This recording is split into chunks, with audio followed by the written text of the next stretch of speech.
Assalamualaikum warahmatullahi wabarakatuh. Selamat datang, selamat bergabung dengan saya di channel ini. Semoga Allah Subhanahu wa taala senantiasa melimpahkan rahmat dan hidayahnya kepada kita semua. Amin ya rabbal alamin. Dalam video ini saya akan menjelaskan materi terkait dengan pengenalan sistem komputer ya. Jadi materi ini merupakan materi pada pertemuan kedua untuk mata kuliah teknologi informasi. Nah, di sini yang menjadi pokok bahasan kita yaitu terkait dengan komputer dan sistem komputer itu sendiri. Di mana subpokok bahasannya pertama kita akan tinjau kembali apa pengertian dari komputer, kemudian kita akan lihat juga jenis-jenis komputer itu seperti apa, selanjutnya prinsip kerja komputer, sistem komputer, dan sejarah komputer.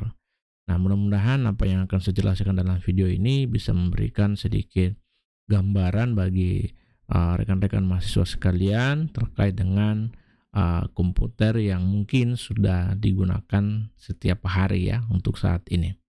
Nah, kita mulai dengan pengertian komputer. Nah, seperti yang seperti yang kita lihat di sini bahwasanya komputer itu didefinisikan sebagai serangkaian atau sekelompok mesin elektronik yang terdiri dari ribuan bahkan jutaan komponen yang saling bekerja sama serta membentuk sistem kerja yang rapi dan teliti. Artinya ketika komputer ini hanya terdiri dari monitor saja, maka dia tidak bisa dikatakan sebagai komputer ya.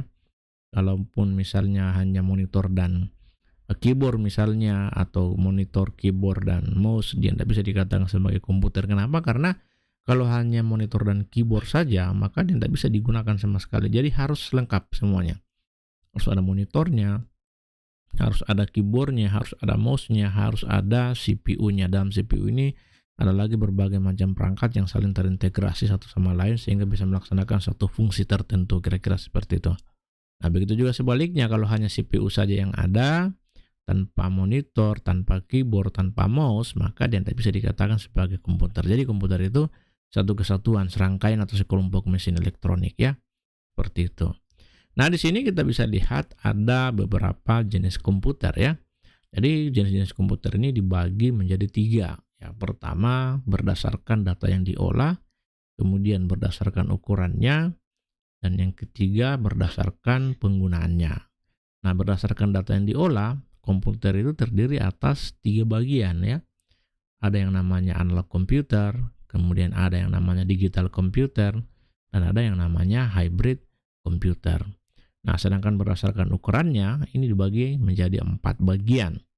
Ya, ada yang disebut dengan superkomputer, ada yang disebut dengan mainframe, ada yang disebut dengan mini komputer, dan ada yang disebut dengan mikrokomputer. Dan sedangkan berdasarkan penggunaannya ada yang disebut sebagai special purpose komputer dan ada general purpose komputer. Kira-kira seperti itu. Nah, ini penjelasan dari tiap-tiap bagian komputer tadi. Jadi kalau komputer analog itu biasanya digunakan untuk data yang sifatnya kontinu dan bukan data yang berbentuk angka, tapi dalam bentuk fisik. Ya, misalnya arus listrik, temperatur, kecepatan, tekanan, dan lain-lain. Contohnya ya ampermeter, barometer, dan lain-lain. Kira-kira seperti itu. Nah, untuk komputer digital itu biasanya digunakan untuk data berbentuk angka atau huruf dengan keunggulan memproses data lebih tepat. Ya, jadi dia juga dapat menyimpan data selama masih dibutuhkan oleh proses komputer digital, juga dapat melakukan operasi logika, dan data yang digunakan dalam komputer digital ini dapat dikoreksi atau dihapus. Output dari komputer digital itu dapat berupa angka, huruf, grafik, maupun gambar. Contohnya ya, seperti komputer yang kita gunakan saat ini. Nah, ataupun misalnya yang biasa digunakan pedagang di pasar seperti kalkulator dan lain sebagainya. Kira-kira seperti itu. Nah, sedangkan untuk komputer hybrid, ya itu merupakan gabungan antara komputer analog dan komputer digital. Biasanya komputer ini akan lebih cepat dari komputer digital dan lebih tepat dibandingkan komputer analog. Ya, misalnya komputer yang digunakan pada robot-robot yang dipakai sebagai pekerja pada pabrik. Ya, otomatis kalau misalnya komputer yang digunakan pada robot itu ya, maka mau tidak mau dia harus dirancang sepresisi mungkin. Kenapa? Karena kalau misalnya dia salah dalam melakukan tugasnya, maka itu akan bisa berakibat fatal. Misalnya lagi robot yang digunakan untuk membantu dokter dalam melakukan tindakan operasi, ya maka mau tidak mau robot tadi harus menggunakan komputer yang sangat presisi. Nah, itulah yang disebut dengan komputer hybrid. Dari sisi kecepatan, dia lebih cepat daripada komputer digital, dan dari ketepatan dia lebih tepat dibandingkan komputer analog. Nah, selanjutnya ada lagi pembagian komputer berdasarkan ukurannya. Yaitu tadi ada 4, mikrokomputer, mini komputer, mainframe komputer, dan ada super komputer. Nah, seperti apa itu mikrokomputer? Nah, jadi mikrokomputer itu merupakan jenis komputer yang menggunakan sistem mikroprosesor sebagai unit proses data utamanya atau bagian CPU-nya. Nah, jadi jenis komputer yang masuk ke dalam mikrokomputer ini antara lain komputer desktop, laptop, netbook, ultrabook, konsol game, smartphone, tablet, dan lain sebagainya ya. Nah, sedangkan mini komputer itu merupakan jenis komputer yang memiliki kemampuan yang lebih besar dibandingkan mikrokomputer. Ya, terkadang istilah mini komputer ini disebut juga dengan mid-range komputer atau juga disebut dengan mid-range system. Nah, selanjutnya mainframe komputer. Nah, mainframe komputer ini merupakan komputer yang cukup canggih ya. Komputer ini mampu memberikan proses dan juga menyimpan data yang cukup cepat. Jadi pada umumnya mainframe komputer ini selalu disimpan pada kamar yang memiliki AC. Selain itu ukurannya pun terbilang besar. Mungkin tingginya ya hampir setara dengan kulkas 2 pintu. Dari sisi harga, komputer ini pasti sangat mahal ya dan akan membutuhkan daya listrik yang cukup besar. Kemudian ada superkomputer. Untuk superkomputer ini ya dia merupakan jenis komputer yang paling kuat dan juga komputer paling canggih. Nah, komputer ini mampu melakukan triliunan perintah dalam setiap detiknya. Jadi perintah tersebut dihitung dalam floating point operation per second atau disingkat flops ya, berbeda dengan komputer biasa seperti PC yang mampu melakukan jutaan perintah dalam setiap detiknya. Biasanya superkomputer ini digunakan pada skala perusahaan yang lebih besar, kira-kira seperti itu. Untuk contoh-contohnya ya teman-teman bisa langsung searching di internet, di Google itu banyak sekali, tinggal masukkan keywordnya, contoh mikrokomputer misalnya, contoh mini komputer, contoh mainframe komputer, contoh superkomputer. Ya, Google biasanya akan menampilkan data sesuai dengan apa yang kita minta. Kira-kira seperti itu ya. Nah, kemudian prinsip kerja komputer. Nah, kalau kita bicara prinsip kerja komputer, di sini ada 2. Ya, jadi komputer itu pada dasarnya dia akan bekerja berdasarkan instruksi atau program yang diberikan kepadanya. Dia akan menerima input, memproses input yang diberikan, kemudian menyajikan hasil pemrosesan ke media output. Ya, kira-kira seperti itu. Jadi, prinsip kerjanya sederhana. Menerima input, memproses input, kemudian menyajikan hasil pemrosesan ke media output. Nah, konsep dasarnya ya yang namanya komputer pasti memiliki peralatan-peralatan yang terdiri dari input device, CPU, output device, kemudian ada yang namanya external memory, secondary storage, backing storage device. Kira-kira seperti itu. Nah, kalau kita mau lihat gambarnya seperti ini, ya, ini gambaran bagian kerja komputer. Jadi ada input di sini, ada input yang diberikan. Input itu nanti akan diproses oleh CPU. Nah, dari sini nanti setelah diproses akan memberikan output yang diinginkan sesuai dengan proses yang kita lakukan. Nah, pada saat data diproses, pada saat input itu diproses, maka akan tersimpan datanya di media penyimpanan. Nah, pada saat diproses, datanya sudah dihasilkan, kemudian nanti akan dimunculkan di media output. Jadi seperti itu prosesnya. Sangat sederhana sebetulnya, tapi kalau kita mau telusuri lagi lebih jauh bagaimana sistem kerjanya, itu cukup rumit. Nanti insya Allah kita akan jelaskan di pertemuan selanjutnya ya, bagaimana proses kerja CPU memproses, mengolah data dan lain sebagainya.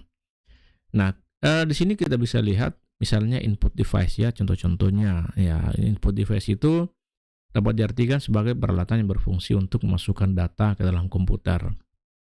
Kalau contohnya pada manusia itu ya input device kita adalah mata ya, merupakan input device yang dimiliki oleh manusia. Jadi apa yang dilihat oleh mata itu merupakan inputan bagi otak untuk diproses atau dimasukkan ke dalam ingatan. Begitu juga dengan komputer. Pada saat perangkat inputan itu menerima data, maka itu akan menjadi menjadi sesuatu yang akan diproses oleh prosesor yang kemudian nanti akan ditampilkan hasilnya melalui media output. Nah, input device itu ada banyak, ada keyboard, ada mouse di sini, ada kamera ya, dan lain sebagainya.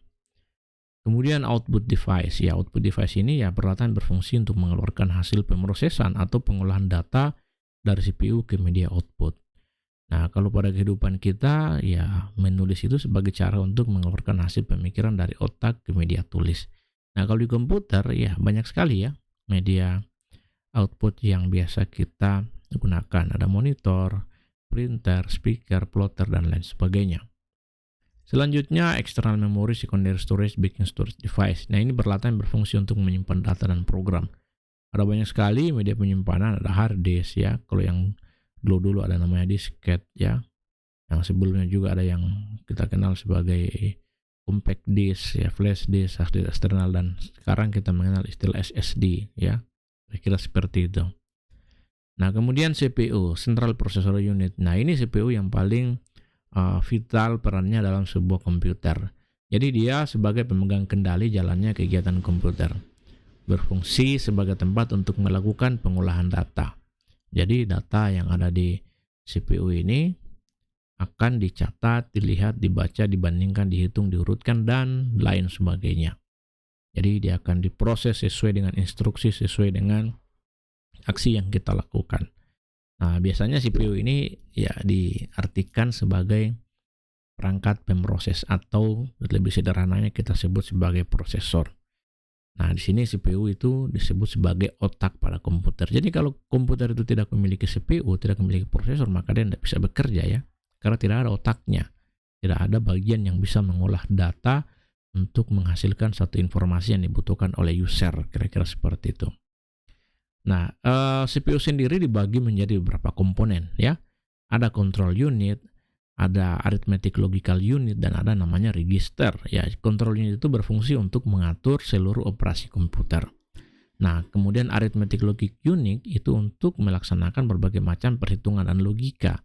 Sedangkan register berfungsi sebagai tempat penyimpanan data atau instruksi yang akan diproses yang terdapat pada memori utama atau RAM, random access memory. Jadi ada tiga komponen utama. Jadi control unit itu untuk mengatur seluruh operasi komputer, kemudian ALU atau arithmetic logic unit itu untuk melaksanakan berbagai macam perhitungan dan logika, dan register itu sebagai tempat penyimpanan. Nah, selanjutnya teman-teman bisa lihat komponen CPU dan interaksinya. Jadi di sini pada saat kita menginputkan data atau instruksi, maka langsung diproses oleh ketiga bagian yang ada pada prosesor tadi ya. Di control unit, kemudian di ALU kalau misalnya itu berhubungan dengan perhitungan, dan register data disimpan sebentar di sini. Sebelum akhirnya nanti ada output yang dihasilkan sebagai hasil dari proses kerja atau pengolahan data yang dilakukan oleh komputer. Nah, selanjutnya kita akan lihat lagi komponen sistem komputer. Jadi pada dasarnya kalau kita bicara komponen sistem komputer itu, maka dia akan dibagi menjadi tiga bagian besar ya. Ada hardware, software, dan brainware. Nah, yang saya jelaskan tadi terkait dengan perangkat input, output, perangkat pemroses yang ada pada komputer itu masuk pada hardware ya.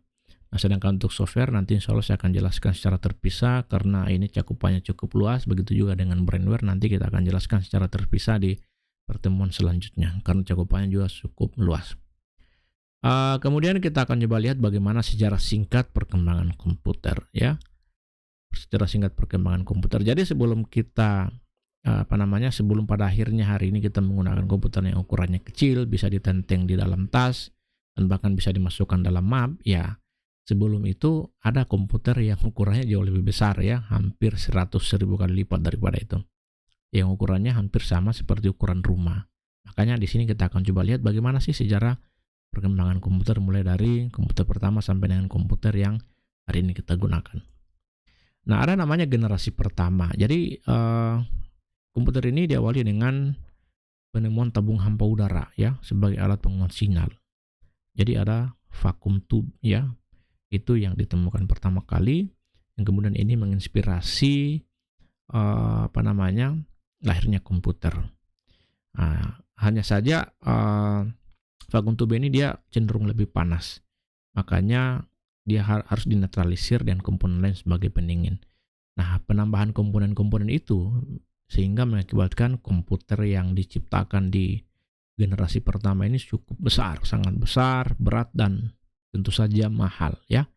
Ya, karena itu tadi untuk menjaga vakum tube ini agar tetap bekerja maksimal, maka harus ada device-device perangkat-perangkat lain yang ditambahkan untuk bisa menopang kinerja dari vakum tube tadi. Makanya kalau kita lihat di sini ya ukurannya sangat besar ya. Di mana tahun 1946 komputer elektronik pertama di dunia yang diperkenalkan ENIAC ya. Seperti yang teman-teman lihat dalam gambar ini, cukup besar, terdiri dari banyak sekali vakum tube. Dan ini ya kalau misalnya kita mau pakai sekarang, kalau satu orang harus membawa satu komputer seperti ini ya tidak mungkin, sangat tidak mungkin ya, karena ukurannya sangat besar dan tidak bisa dipindah-pindahkan. Nah, jadi di sini komputer pertama itu dia memiliki 18.800 tabung hampa udara. Bobotnya bayangkan 30 ton, panjangnya 30 meter, tingginya 2,4 meter, daya listriknya 174 kW. Jadi kalau misalnya kita harus membawa komputer dengan bobot 30 ton, maka itu bukan hal yang gampang ya, sangat mustahil untuk bisa kita bawa-bawa seperti sekarang. Makanya dia di generasi pertama ini komputer memang didesain, disetting di satu lokasi yang memang di situ tidak bisa dipindah-pindahkan lagi. Ya karena memang ukurannya yang sangat berat, besar, ya, dan memang dia sangat riskan kalau harus dipindah-pindahkan.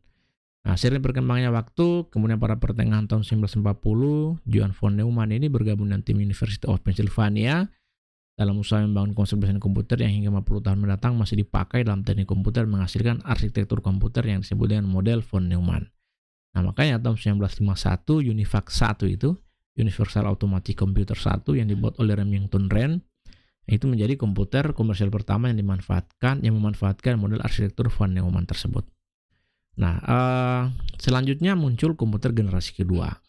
Nah, di sini sudah menggunakan transistor ya. Jadi ciri khas komputer generasi kedua itu adalah transistor. Jadi kalau ada yang bertanya, apa sih yang menjadi ciri khas komputer generasi kedua ya? Ciri khas komputer generasi kedua itu di situ menggunakan transistor. Nah, sedangkan ciri khas komputer generasi pertama itu menggunakan vakum tube tadi ya. Nah, transistor ini ya, dia fungsinya sebagai penguat sinyal maupun stabilitas tegangan. Nah, jadi dia lebih unggul dibandingkan dengan vakum tube yang digunakan di komputer generasi pertama.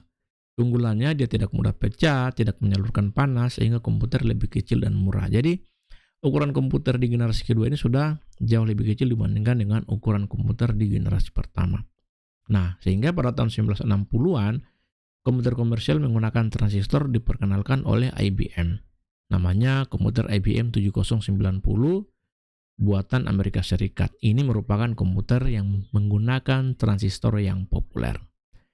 Nah, kemudian ada lagi seri-seri lain yang diciptakan, ada Mark IV, ada NCR series 304, ada Honeywell model 800, IBM series 1400. Nah, itu semua diciptakan di fase fase generasi kedua ya, sebutannya seperti itu. Nah, selanjutnya masuk fase generasi ketiga, perkembangan komputer fase ketiga. Nah, di sini proses penelitian terus berjalan sehingga penggunaan transistor semakin berkembang pesat hingga ribuan transistor bisa digabungkan menjadi satu bentuk yang sangat kecil hingga lahirlah yang namanya IC chip ya, integrated circuit atau IC chip. Nah, jadi ciri khas komputer generasi ketiga ini dia menggunakan IC chip. Nah, itu tadi pembedaannya ya. Komputer generasi pertama menggunakan vakum tube, ya komputer generasi kedua menggunakan transistor, dan komputer generasi ketiga ciri khasnya menggunakan IC chip. Nah, dia mencoba menggabungkan ribuan transistor menjadi satu ukuran yang jauh lebih kecil sehingga ukuran komputer generasi ketiga ini lebih ringkas lagi, lebih simpel lagi dibandingkan dengan ukuran komputer di generasi kedua. Nah, di sini ada buatan IBM seri 360. Ini merupakan komputer pertama yang menggunakan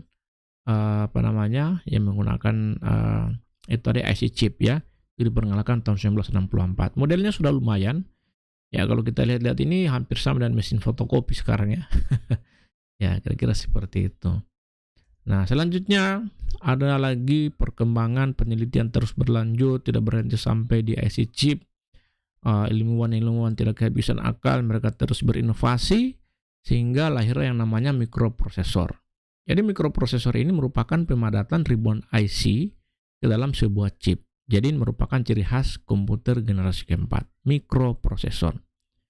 Nah, ini merupakan awal lahirnya komputer personal atau yang kita kenal dengan istilah PC. Ya, jadi itu tadi, komputer generasi pertama ciri khasnya vacuum tube, generasi kedua itu ciri khasnya transistor, komputer generasi ketiga ciri khasnya menggunakan IC chip, dan komputer generasi keempat itu menggunakan mikroprosesor. Ini merupakan pemadatan dari ribuan IC lagi ke dalam satu chip yang lebih sederhana, yang lebih kecil, sehingga itu menjadi cikal bakal lahirnya berbagai jenis personal komputer. Nah, di generasi keempat ini kalau kita lihat ya tahun 1971 Intel Corporation mengembangkan mikroprosesor pertama seri 4004.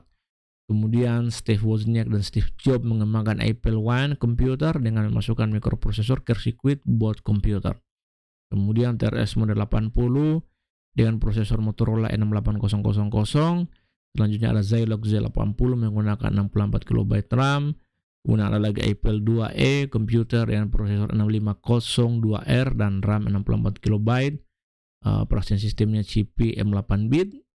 Selanjutnya ada lagi IBM yang mulai mengeluarkan PC tahun 1981 dengan sistem operasi Microsoft DOS 16 bit. Jadi ini menjadi produk yang paling populer pada saat itu. Jadi urutan-urutannya seperti ini, teman-teman.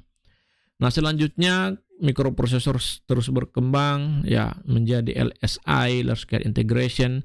Ini merupakan pemadatan ratusan komponen ke dalam sebuah chip. Kemudian ada lagi pengembangannya sehingga lahirlah yang namanya VLSI, Very Large Scale Integration, yang membuat ribuan komponen dalam sebuah chip tunggal.